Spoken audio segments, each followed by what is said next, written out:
Hey there, ShadowCM here, with a special Shadow report on last night's WWE commercial free, except in Canada. I'll have more on that later. Raw. But first, what do you think of the intro? Ain't I good? Nah, I'm not that good. Video I will be working on. None of that was mine. I'm going to work on the video, make my own. But the mashed up sound, mashup intro music, it's from YouTube user Kayfabe Mashups. Sorry, I've seen some of his videos. Go to some of his earlier ones. They're not so good, but then again, it was like me because I didn't have the software to really make my videos as I wanted. Now I do. I haven't really used it that much, but I am planning to. They're gradually improving, and so has his. He's done some amazing songs mashed up, and this was only a preview of what he's planning to do. So check him out. Links somewhere, either here or here. I don't know. Let's have a look somewhere. But yeah, back to Raw. Interesting night. It was commercial free. WWE, being how they are, they made their own commercials and little promos. Sponsors, WWE Shop, R-Truth, that was a nice one. Taking the whole MasterCard idea and R-Truth's rivalry with Ted DiBiase, showing Ted DiBiase splashing the cash. And then for everything else, there's the truth. That was good. But yeah, we had some quite interesting promos. Canadians, I'm afraid you're going to have to look them up on YouTube because you never got to see them, which is a shame, really. Don't know why, but WWE refused to, maybe it's the channel in Canada. They refused to show the whole show commercial free. So Canadians got commercials. So they missed out on all these promos. They missed a whole Buzz Aldrin speaking to Vicky Guerrero segment, where she was still trying to say she was general manager, but she's not. A new GM is being appointed next week. Depending on who it is, I might do another special video, but yeah, and you also missed Maurice and Eve having another argument. Nothing major there. So yeah, that was a bit of a surprise when I heard Canada wasn't getting commercial free. But overall, it was a good night. You had a Chris Jericho segment with Bret Hart and talking about his upcoming match with The Miz. He wasn't going to do it, but Jericho talked him into it and talked him into making it a no disqualification, no count out, no rules match. So that was interesting. This is obviously going on the basis that Jericho and Miz are now a tag team.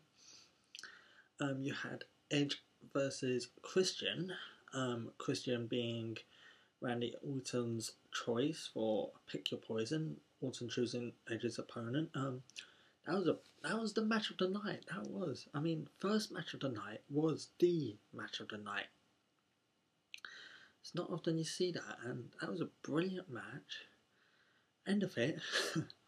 Orton appears on the Titantron saying, "What's Christian doing there? He didn't pick him." Hell's bells. The death tolls rising. The Undertaker. Undertaker was Orton's choice. How often do you see Undertaker on Raw? He's only been, gone a month roughly? It's been roughly a month, maybe a little more, since his last appearance when he was saying goodbye to Shawn with the bow of the hat. God, that was amazing. Also surprised, Virgil, the original Virgil from Ted DiBiase Senior. He's the new Virgil for DiBiase Junior. That's going to be interesting, and he's also going to be having a match with R-Truth at Over the Limit. It's going to be good. What else? So I'm just going to have a look at my list. Oh yeah, you had a Batista and Mark Henry segment. They were supposed to have a match, but Batista just attacking Mark Henry. You had back on DiBiase, he beat Yoshitatsu, but Tatsu holding his own for a bit of it. That was a nice match. What else did we have? We had The Miz vs Bret Hart. No rules, no countouts. And let me see. Well, Miz employed Regal and Kozlov to help take care of the Hart Dynasty. And then he had Jericho help to try and help him with Bret. In the end, none of that helped him. He still lost. He tapped out to Bret Hart's sharpshooter. Hart, that's the only thing Hart really did. He didn't do much. And that is what I kind of expected from this match. I mean, him getting help. When I found out it was no rules, I could tell it was going to get help from the Hart Dynasty. Hart Dynasty, Heart Attack, practically doing all the work. So what does that mean for the US title? I guess we'll find out next week. Randy Orton had to face an opponent of Edge's picking, and Edge picked the World Heavyweight Champion Jack Swagger. That was another good match. I mean, the Pick Your Poison matches were the best matches of the night. I wouldn't go to the level that it was as good as the Edge Christian match, but it was up there. It was up there. If I say Edge and Christian, say 4 stars, I'd say it was close behind 3.5 maybe. It was just a shame Edge had to run in and ruin the match. It was good. I would have liked to see if Orton could have hit the RKO without the distraction, or would Swagger get the gut wrench powerbomb. I would have liked to see that. Then you had the whole Cena-Sheamus match. They're building this up. Building. Cena holding his own, Sheamus holding his own. It was looking good. And then Batista comes in and ruins it. Puts his new submission move on. Batista, it's years too late. I mean, people who say Cena's a one-trick pony with all his moves. Batista's worse. Spinebuster, Batista bomb, spear. That's all he's been doing to win his matches. Nothing else. So this new submission, interesting, but still. But I'll go more into that on my Over the Limit preview. So yeah, overall that was a pretty interesting Raw. I mean, commercial free. I mean, they had to put the promos in because they needed to find time to put to commercials for Canada, I believe. But yeah, that was a good.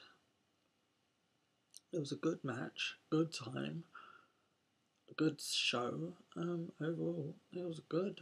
I mean, this was one of the best Raws so far this year.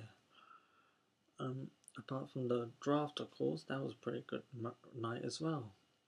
But for a normal show, special really, because it was 2 hours commercial free, it was alright. I mean, it's not often I have to put the remote down after starting it, because I can't stay up for the full show. I record it, then watch it next day. I watch part of it live, then watch the rest of it recorded, fast forwarding through the ads and all that.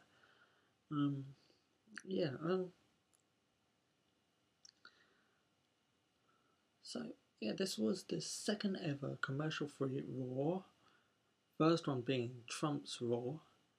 And honestly, if you think about it, technically Trump's Raw was the first guest host Raw.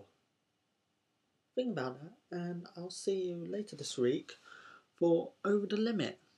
And that's it for now. I'll see you later. Ciao.